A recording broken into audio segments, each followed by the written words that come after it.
Muzikos raktas – tai sutartinis ženklas, padedantis atskirti penklinėje parašytų natų aukštį. Muzikos raktai leidžia užrašyti muziką patiems įvairiausiams instrumentams. Pagrindiniai raktai yra šie. Smuiko – skirtas aukšto diapazono instrumentams. Boso raktas – žemo diapazono instrumentams. Alto raktas – vidutinio diapazono instrumentams. Skirtingus raktus naudojame norėdami sumažinti pridėtinių linijų kiekį. Kas yra pridėtinės linijos? Pridėtinių linijų pagalba mes galime užrašyti tas natas, kurios netelpa penklinėje. Penklinė, kurioje mes rašome natas, sudaryta tik iš 5 linijų ir joje mes galime užrašyti tik 11 diatoninių garsų. Tačiau daugumos instrumentų diapazonas yra kur kas platesnis. Aukštesniems ar žemesniems garsams užrašyti pasitelkiame pridėtinės linijas. Kai kurių instrumentų diapazonas yra ypač platus. Pavyzdžiui, pianinas gali turėti net 88 klavišus. Taigi, norint užrašyti kraštines pianino natas smuiko rakte, mums tektų prirašyti labai daug pridėtinių linijų. Toks natų rašymo būdas nepatogus, o skaityti tokias natas skambinant instrumentu yra be galo sudėtinga.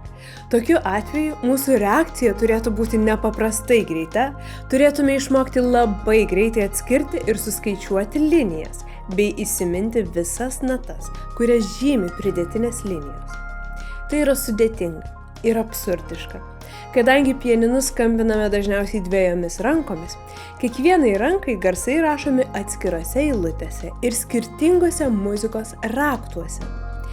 Dešinė ranka – smuiko rakte, kairė ranka – boso rakte.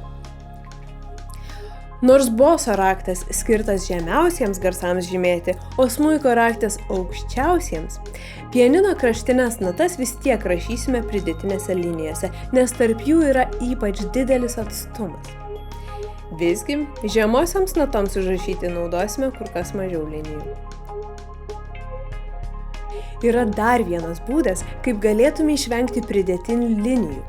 Po nata ar virš jos prirašant ženklą, žyminti natos kelimą viena ar keliomis oktavomis aukštyn arba žemyn. 8 žymi 1 oktavos atstumą. 15 – 2 oktavų. 22 – 3 oktavų. To paties aukščio natą mes galime užrašyti keliais būdais. Taigi, žemesniems ar aukštesniems garsams užrašyti mes naudojame pridėtines linijas arba oktavų ženklinimus. Jei pridėtinių linijų pasitaiko labai daug, galbūt reikėtų pakeisti muzikos raktą. Muzikos raktai rašomi kiekvienos penklinės pradžioje.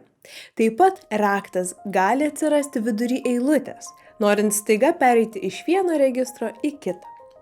Šiais laikais egzistuoja pagrindiniai 3 muzikos raktai – boso, alto ir smuiko. Kiekvienas raktas penklinėje pažymi vieną iš 5 linijų, kuri reiškia konkretų garso aukštį.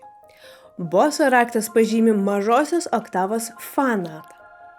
Alto raktas – 1 oktavos do. Smuiko raktas – 1 oktavos sol natą. Išsamiau apie raktus susipažinsime kitose pamokose.